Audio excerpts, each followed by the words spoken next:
Guys দেখেন এই মেসে আমি আমার নাতিক নিয়ে আসছি। আজকে নাতির উপর দিয়ে একটা অত্যাচার হয়ে যাবে, তো দেখেন নাতির সাথে কি করি।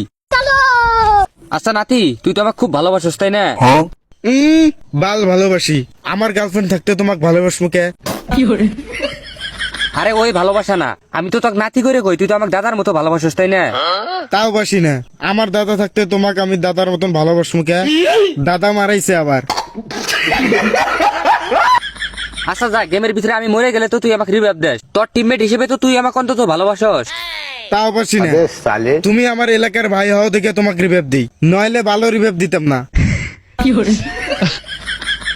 আচ্ছা বুঝছি, ঠিক আছে সমস্যা নাই। এই যে ঘরের ভিতরে 500 টোকেন পরে আছে, এটা নিয়ে যা ভাই।